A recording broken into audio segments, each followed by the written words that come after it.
Salut Marc-Louis. On voulait tous les deux improviser une conversation aujourd'hui. Oui. Autour de sujets qu'on ne connaît pas vu que c'est une improvisation. Alors, d'ores et déjà, je te donne une info. Je suis allé l'autre jour, j'ai participé à un salon littéraire à la mairie de Saint-Mandé. Donc, et j'ai rencontré un éditeur qui vient de publier un livre d'un certain Jacques Colli. Jacques Colli, CO2LY, qui en fait est une anthologie sur la poésie électrique. D'accord. Alors bien entendu, j'ai acheté ce livre.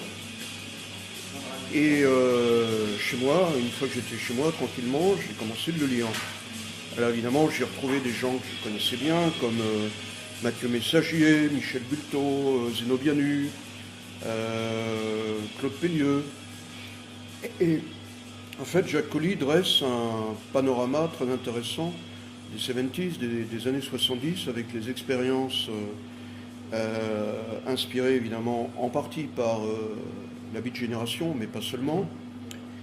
Et à un moment donné, j'étais en train de me dire, bon, c'est une fois de plus, évidemment. Je ne connais pas ce monsieur, et je me suis dit, d'accord, il parle de Bulto, il parle de Messagier, de Feu Patrick Geoffroy, etc. Mais moi, je ne m'attendais absolument pas à ce que je sois cité, parce qu'en général, malheureusement, on m'oublie souvent dans ce genre de... Et à un moment donné, je vois mon nom apparaître. D'accord. Et je lis ce qui m'est consacré, il y a une dizaine de lignes. Bon, j'étais agréablement surpris. Bon, évidemment, je vais me mettre en contact avec Jacques Colli parce que je ne suis pas mort, évidemment, à la fin des années 70. C'est-à-dire qu'en fait, là, je ne sais pas si c'est volontaire ou non de sa part, hein, ou alors il n'est pas informé. Il n'a certainement pas lu la page Wikipédia, parce qu'effectivement, il évoque des choses que j'ai faites. Il dit d'ailleurs que les Calices de Bali, il s'agissait en fait d'une plaquette d'une trentaine de pages que j'avais auto-éditée en 1974, ça date pas d'hier, qui était préfacée par mon ami Alain Pacadis. Et Jacques Colli carrément dit que ce petit livre a été vraiment emblématique de la contre-culture hexagonale. Bon, merci pour le compliment. Et un peu plus loin, donc, il y a un extrait, en plus il a vraiment bien choisi, un extrait d'un poème qui s'appelait L'éther éternité, voilà. Donc ça c'est un de tes poèmes des... Donc qui est extrait des Calices de Bali, et il a remis la dédicace. En fait, ce livre était dédié à Brigitte Wonderful, c'est Brigitte la merveilleuse, la magnifique, voilà, qui était ma fiancée donc de l'époque. Et j'étais assez ému. Je me suis dit ok. Pour une fois, il y a quelqu'un quand même qui reconnaît le travail. Déjà que j'avais fourni à l'époque, j'étais très jeune, j'avais 20 ans, mais en même temps, il serait bien que plus tard, peut-être dans une prochaine anthologie, il parle aussi je ne suis pas mort et je continue d'écrire, puisque je viens de publier, 40 ans après, les Calices de Bali, je viens de publier Le Crépuscule des Otaries. Ben oui. Et alors, qui est magnifique. Quand tu prends Le Crépuscule des Otaries, quand tu prends par exemple les Calices de Bali, ou même encore une plaquette antérieure que j'ai écrite à l'âge de 20 ans, que j'avais auto-édité, qui s'appelait L'Anche Noire en arc-en-ciel, on va trouver, si tu veux, il y a vraiment un fil d'Ariane, il y a un fil conducteur, en fait. Donc je ne me suis jamais perdu. Tu sais, c'est comme le conte du Petit Poucet, quoi. Oui. Donc,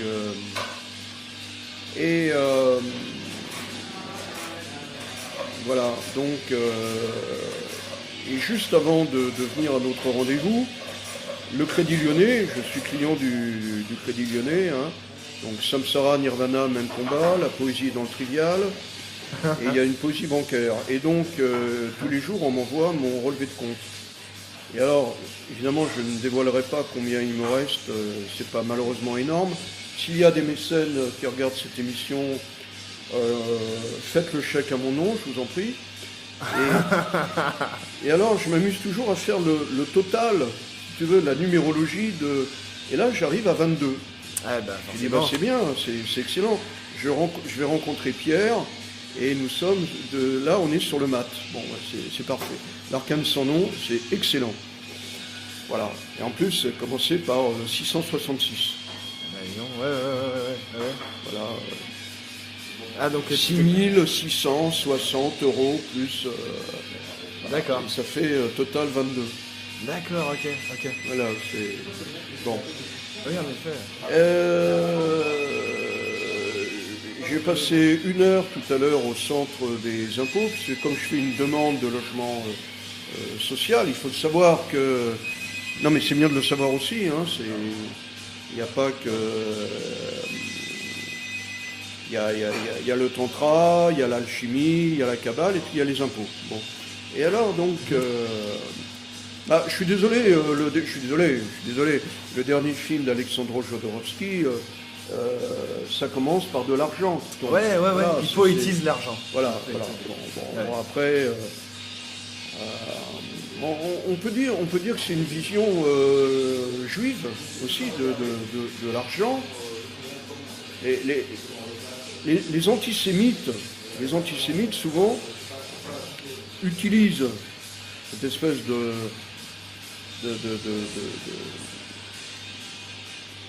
référence, si tu veux, aux juifs qui ne parlent que de ça, etc. C'est d'ailleurs totalement... c'est complètement débile parce qu'il y a des juifs pauvres, Oui. bien sûr, il y en a plus qu'on ne croit d'ailleurs.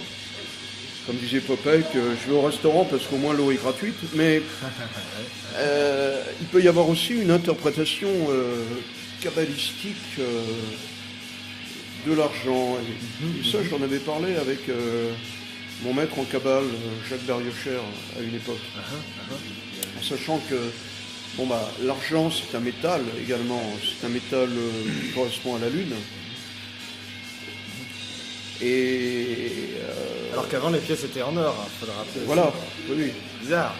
Et par exemple, chez les Gitans, si tu rencontres des tziganes, les Gitans, ils ont des bijoux en or. Ils ont de l'or, pas d'argent. Ils veulent pas d'argent. Tu vois. L'argent, ce qu'on appelle les lovés chez les manouches, c'est l'argent, c'est l'argent, les billets de banque, les pièces. Mais au niveau des bijoux que portent les hommes et les femmes, c'est de l'or. Voilà. Et chez les Gitans, on dit le lune et la soleil. La soleil, ben ouais. Voilà. On dit la coque, le poule. Tu vois, c'est très amusant. Voilà, bon. Et pourquoi cette inversion, enfin, par rapport à nous? Pourquoi cette inversion, justement Alors, j'annonce aussi à mes chers téléspectateurs que la psychanalyse mène à tout, à condition d'en sortir. Ouais. C'est le point commun avec le journalisme. J'ai fait une analyse lacanienne qui a duré 4 ans et qui maintenant se termine. Et elle s'est terminée sur un clash avec ma psychanalyste. Mais le clash est très intéressant parce que moi je suis resté très zen et j'ai avec effarement constaté que la thérapeute avec qui j'ai donc fait cette analyse pendant 4 ans, elle a carrément pété les plombs, quoi. D'accord. Voilà. Et pourquoi ? Parce que je lui ai posé une question à la fin de la dernière séance, et qui est une question d'ailleurs qui me fait un peu penser à Samuel Beckett. Quand le journal Libération, il y a une quinzaine ou une vingtaine d'années, avait interrogé 250 écrivains, et la question c'était pourquoi écrivez-vous? Alors, tu avais des gens qui se sont lâchés, qu'on en écrit 2 pages, 3 pages. Moi, j'écris parce que, etc. Là, on voyait les égos, tu vois. Ouais. Et Samuel Beckett, que j'aime particulièrement, j'aime beaucoup les Irlandais. Joyce, Yeats et Beckett. Ouais. Et Beckett a répondu, c'est génial, il a répondu, bon qu'à ça. Voilà, bon qu'à ça, genre, arrangez-vous avec ça, fuck off. Eh bien, moi, j'ai demandé à ma... C'est normal.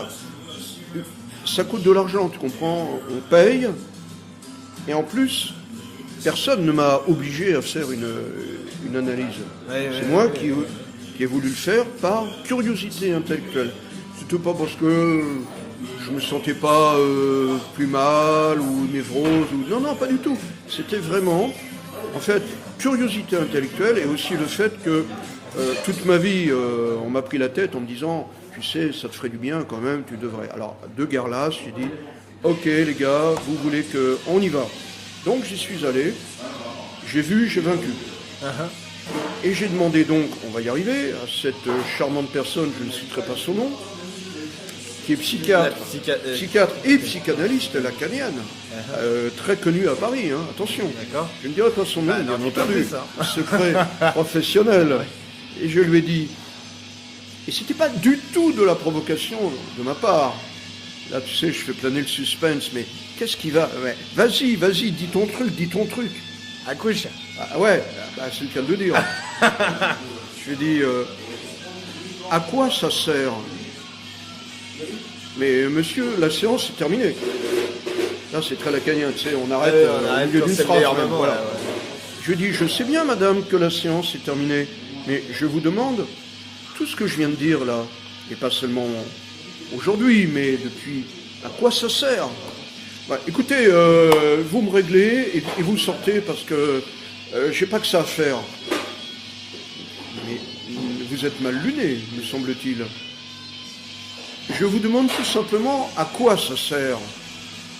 Elle est sortie du cabinet, elle est allée dans le couloir respirer certainement un bon coup. Ensuite, elle est revenue, comme une folle furieuse, elle m'a dit, écoutez, vous me réglerez la prochaine fois, je vous en prie, partez. Je me suis levé très calmement, je suis parti. Au revoir, madame. Et c'est très intéressant, parce que je me suis dit vraiment... Alors, j'en ai ensuite parlé avec un ami à moi, qui est psychothérapeute. Et bon, il est au courant, c'est pas la première fois que j'avais à me plaindre de mon analyste.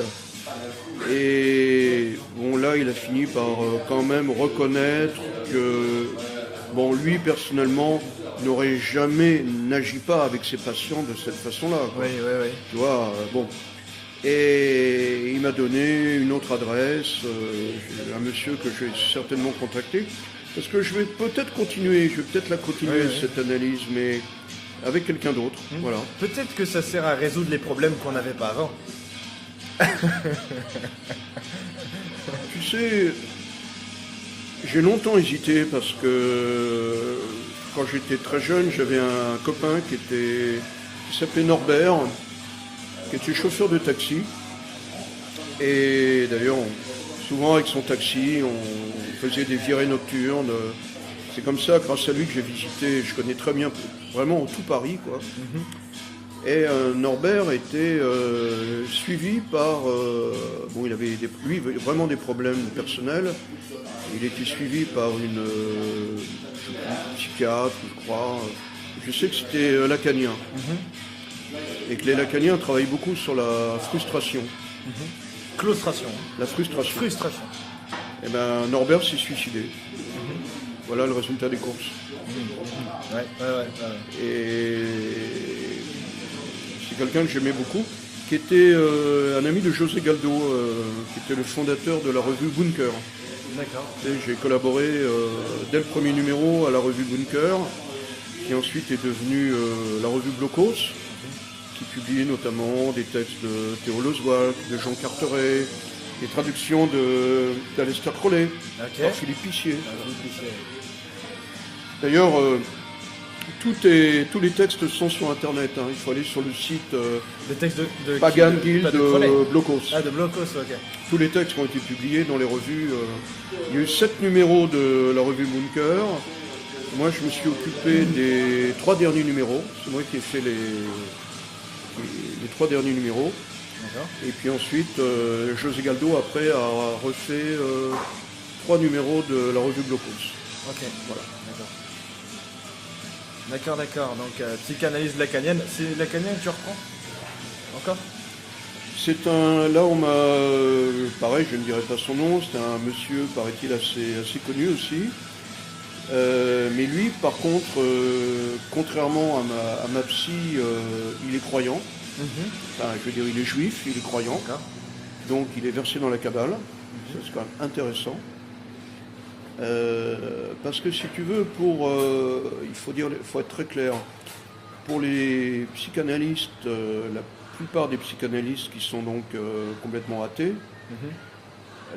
quelqu'un qui croit en Dieu, c'est considéré comme une pathologie. Eh ben oui. Voilà. Mais Dieu merci, il existe des psychanalystes bouddhistes, musulmans, juifs et chrétiens. C'est pas la majorité, mais il en existe. Voilà. Et alors c'était intéressant parce que dans cette dernière séance, comme dirait Eddie Mitchell, je vais à un moment donné parler du Tao. Alors, je parlais du Tao, au départ, je parlais du fait qu'à une époque, j'étais militant dans ma jeunesse. J'ai milité au phare, qui était le front homosexuel d'Action révolutionnaire. Et donc, il y avait des hétéros qui militaient donc pour la défense des gouines, des PD, des transsexuels. C'est là où j'avais un copain qui s'appelait Laurent Dispo, qui était très proche de Michel Foucault. Donc il y avait quand même des gens intéressants. J'ai très bien connu Jean Le Bitou, qui a été le fondateur du journal Le Guêpier. J'avais des amis qui animaient un journal qui s'appelait l'Antinorme également. Et parallèlement à cette activité, je diffusais également un journal qui s'appelait Les Cahiers pour la Folie, parce que je m'intéressais aussi beaucoup à l'antipsychiatrie. Donc ça, c'était les années à l'époque où je fréquentais la gauche prolétarienne, les années où j'étais vraiment très à gauche de l'extrême gauche. Quelles années ça? C'était vers 72, 73. J'étais à peu près l'époque de la bande Abadère, d'Ulrich Meinhof, des Brigades Rouges, etc. J'étais assez investi dans pas mal de combats. Je me suis beaucoup intéressé aussi au combat pour les prisons également, avec Serge Livrosé, ce qui avait été mis d'ailleurs, ce que Jacques Messrine et Charlie Boer avaient mis en avant, et puis aussi plus tard, comment il s'appelle, j'ai oublié son nom, enfin un gars qui est devenu écrivain également, Knobel Pièce, ouais. Voilà, donc c'est des gens qui parlaient du mitard, ce qu'on appelait les quartiers de haute sécurité, et qui montraient vraiment que le système pénitentiaire français, c'était vraiment une horreur, quoi. Ouais. C'était quelque chose d'ailleurs dont ça ne s'est guère arrangé depuis. Bon bref, donc j'étais quand même très... Non, tout ça pour dire parce que certaines personnes s'imaginent que je suis complètement dans ma tour d'ivoire, parce que effectivement, quand on lit ce que j'écris, on pourrait supposer que c'est le côté complètement dandy, décadent, complètement coupé de la réalité sociale, et il n'en est absolument rien. C'est simplement un choix, esthétique, si tu veux, à un moment donné, d'opter pour un refuge, au sens presque bouddhiste. Je t'ai dit, voilà, je prends refuge dans la décadence, je prends refuge dans le satanisme, ou dans le vampirisme, ou dans dans le gothique. Bon, mais ça ne veut pas dire pour autant qu'on est amnésique et qu'on perd de vue qu'il existe les banques, les impôts, la misère sociale, la misère sexuelle, Daesh, le terrorisme et tutti quanti. Voilà. En fait, je pense qu'il faut... ça me fait penser à un écrivain que j'aime beaucoup, qui est mort à l'âge de 103 ans, qui s'appelait Ernst Jünger, un grand écrivain allemand, qui était un peu considéré comme le Goethe du XXe siècle. Et Jünger est quand même un type complètement fascinant parce que il a fait donc il a participé aux deux guerres mondiales. En même temps, on sait maintenant que il était lié à l'entourage de ceux qui avaient comploté contre Hitler. C'était tout à son honneur. Et puis, il s'était intéressé beaucoup il avait une curiosité encyclopédique complètement universelle. Il a même pris du LSD à plus de 70 ans avec Albert Hoffman. Enfin, il a fait des écrits là, sur ses expériences avec les drogues aussi. Il a un livre absolument magnifique qui s'appelle Approche, drogues et ivresse, où justement il fait référence et il arrive aux mêmes conclusions que le mycologue Gordon Wasson, qui avait rencontré la curandera Maria Sabina, c'est-à-dire que les anciens, dans le temps, quand on lit par exemple les textes védiques, il est fait référence au soma. Oui. Bien. Le soma va nous renvoyer au mystère d'Éleusis, par exemple, ou à la Pythie de Delphes.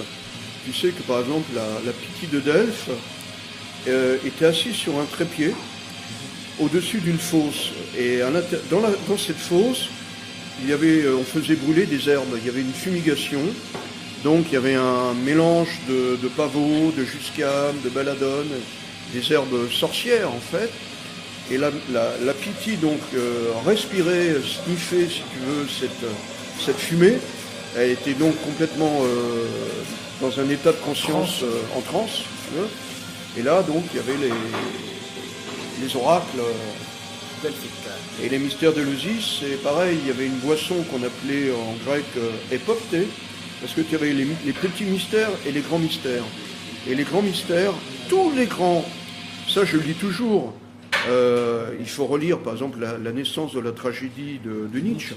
Tous les grands dramaturges grecs, donc la base du théâtre de la cruauté comme dirait Antonin Artaud, c'est-à-dire Aristophane, Sophocle, Homère, Pindare, enfin tous les grands auteurs grecs ont été initiés au mystère d'Éleusis. Et dans l'époptée, on suppose, on n'en est pas sûr à 100%, on suppose que c'était une boisson également hallucinogène. Voilà. Maintenant, j'évoquais tout à l'heure le tantra et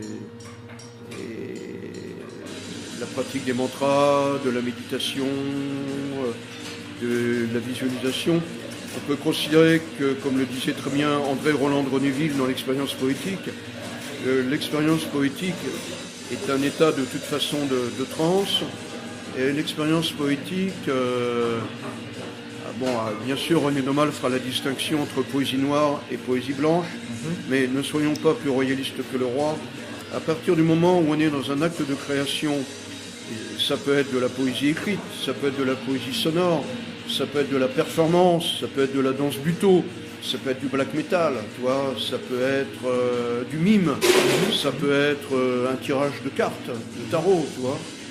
On est forcément, nécessairement, dans une modification cellulaire et neurologique. Voilà. Donc, à la limite, on peut faire l'économie d'utiliser de l'ayahuasca ou des champignons ou du LSD. Parce qu'il ne faut pas croire que les hallucinogènes ne sont pas sans risque. Voilà. Alors que si on fait simplement confiance à sa conscience et à des espèces de substances qui sont générées par le corps lui-même, le risque est moindre. Voilà. Et on sait en plus aujourd'hui que le corps peut sécréter plein de drogues. En fait, la dimethyltryptamine, la DMT par exemple, paraît-il, est sécrétée naturellement par le cerveau. Fait, oui. Le rire peut être aussi un vecteur d'extase. Et on en revient à la tradition racidique. dans la tradition juive d'Europe centrale, si tu veux. Moi, je suis d'origine ashkénaze, donc mon arrière-grand-père était rabbin et kabbaliste, hein, je précise. Dans le rassidisme, dans les textes par exemple de Rabbi Nachman, Rabbi Nachman de Bratislava, on insiste beaucoup sur ce côté, la tristesse à la limite est un péché, alors que le rire est quelque chose de totalement libérateur qui va connecter l'être humain au paradis, c'est-à-dire au paradis, carrément, directement. Dans les camps de concentration, je m'excuse de revenir là-dessus, n'en déplaise à certains, ça a existé. Il y a eu des témoignages de gens, de juifs, qui savaient très bien ce qui allait se passer et qui se mettaient à rire. Donc les SS ne comprenaient pas, ils disaient mais qu'est-ce qu'ils leur... Ils sont complètement dingues.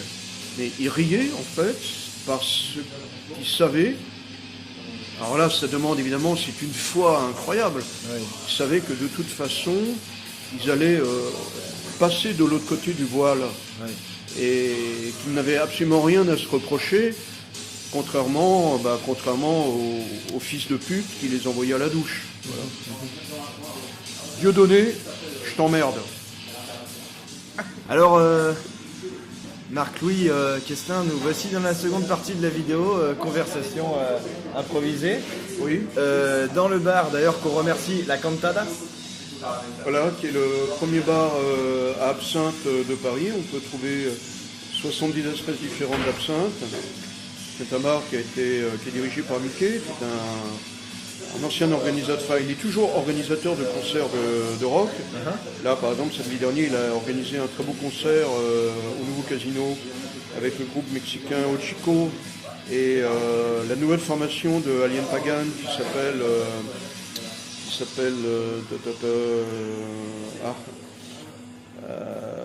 Tears of Pain. D'accord. Okay. Tears of Pain. Parce qu'Alien Pagan, avant son groupe, c'était un groupe de Batcave qui s'appelait Cemetery Girls, parce que j'ai collaboré à son dernier disque qui s'appelle Opus Vitae. Et là, c'est une toute autre musique, inclassable, c'est plus de l'ambiance, et c'était vraiment magnifique. D'accord. Donc, parce qu'ils ont joué en première partie donc de Ochico. D'accord. Ochico, c'est de l'électro-dark absolument survolté. Je dirais c'est un peu l'équivalent de Punish Yourself, mais version mexicaine. Ok. Et tu collabores avec eux dans quel sens? Tu fais des textes, tu fais des... Alors moi j'ai collaboré surtout avec un groupe qui s'appelle Barbarossa Umtrunk. J'ai collaboré aussi sur un disque avec Electric Press Kit. Et puis j'envisage aussi de collaborer à l'avenir avec d'autres groupes. C'est-à-dire que je pose ma voix. Je déclame. D'accord. Alors soit ma voix, si tu veux, est ensuite enregistrée telle qu'elle, soit à la limite elle va être transformée, samplée, mixée, voilà. C'est top. D'accord, ok. Attends, pardon, excuse-moi, parce qu'on était en train d'aborder le dionysiaque et Dionysos. Oui, voilà, on peut parler aussi de Dionysos. J'ai animé pendant 2 ans et demi entre la place des Vosges, la place de la Bastille et la place Saint-Sulpice, le cercle Dionysos, entre 1987 et 2000, où j'ai organisé une centaine de conférences sur des sujets aussi variés que la Kabbale, le chamanisme, le taoïsme, les icasmes, le tarot, etc. Donc j'ai fait venir par exemple des gens que tu dois connaître comme Mario Mercier, comme Jacques Bariocher, et Hélène Kibaro et d'autres. Et voilà, et c'était vraiment c'était il y a une quinzaine d'années, mais j'en garde de très très bons souvenirs. Et pourquoi c'est plus... qu'est-ce qui s'est passé? Ça serait bien que... J'aime bien moi ça. J'irai, je pense, tout le temps. Il y a eu une période de retrait, si tu veux, et après c'est revenu d'une manière différente. Ça a changé de nom, mais le principe est le même quelque part, puisque j'ai créé ensuite le Cénacle du Cygne. Ah ouais, ok. Et d'ailleurs à la Cantada, où nous sommes actuellement, une fois par mois, depuis 4-5 ans, j'organise des soirées qui s'appellent le Cénacle du Cygne. Okay. Voilà, c'est tous les jeudis soir? Non, c'est le 4e jeudi de chaque mois. Ah d'accord, ok.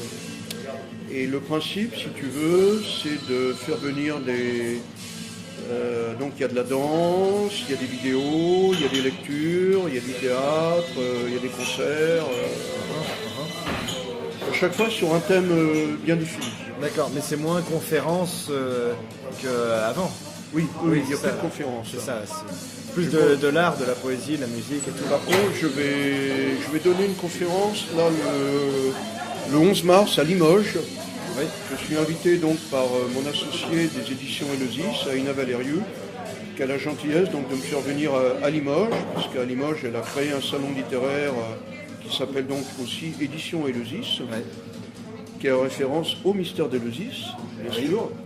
Je vais donner une conférence sur un auteur que j'aime particulièrement, qui s'appelle Gustave Meyrink, qui est l'auteur évidemment du Golem, mais pas seulement, de La Nuit de Walpurgis, de L'Ange à la fenêtre d'Occident, du Visage vert, le Cabinet des figures de cire, qui est un auteur vraiment expressionniste, versé dans l'occultisme, extrêmement intéressant, on pourrait dire presque, pas presque, hein, qui a été vraiment éveillé.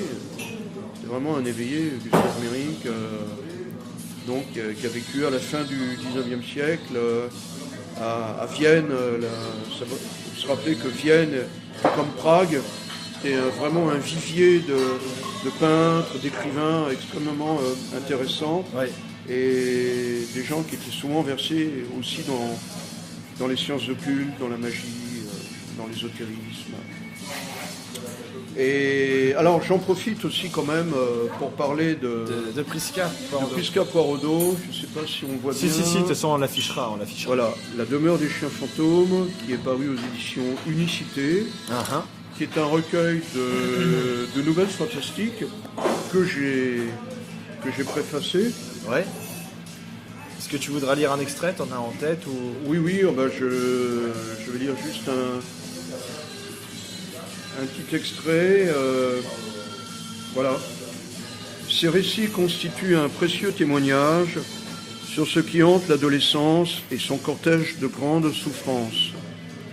Les maisons envoûtées, les petites filles fantômes et les chats psychopompes nourrissent l'imaginaire du récit fantastique. Les sentiments contradictoires se mêlent aux blessures narcissiques, analysées et transmutées par la plume inspirée et orphique de Prisca. La gamme complète des émotions compose un paysage échevelé et fascinant, où rien n'est jamais défini à l'avance, où aucun dogme ou certitude ne fige les mouvements tumultueux et imprévisibles du récit. Voilà. Et un petit peu plus haut, j'ai dit ceci: la découverte de ces récits n'est pas sans me faire penser à d'autres femmes écrivains dont les visions et la violence conjuguée rejoignent l'univers sombre et tourmenté de Prisca Poiraudot. Certains poèmes de Joyce Mansour, Angèle Vanier ou René Vivien, certains récits d'Anna Kavan, Juna Barnes ou Leonora Carrington possèdent cette flamme et cette fureur.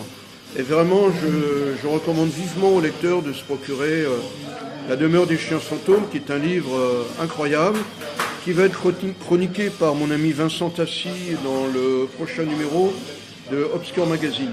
D'accord, ok. Voilà, quand Vincent l'a lu, il a été complètement soufflé par l'originalité, le souffle qu'il y a dans... C'est vraiment un auteur, elle a 25 ans et c'est vraiment une jeune femme qui est illustratrice également. C'était l'illustratrice aussi de Crépuscule ésotérique. Ouais. Voilà. Donc Prisca Poiraudot.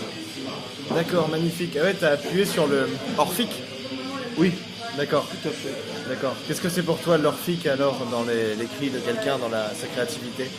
Ça nous renvoie bien sûr aux peintures de Gustave Moreau, qui a représenté à maintes reprises Orphée, avec Eurydice ou sans Eurydice. C'est le poète avec sa lyre, qui est un peu qui me fait un petit peu penser également au mat, tu vois, également à la figure du mat. qui est mordu par un chien, mais le chien est quand même derrière lui. Il est toujours devant le monde, il est en avant, il est visionnaire, tu vois. Voilà.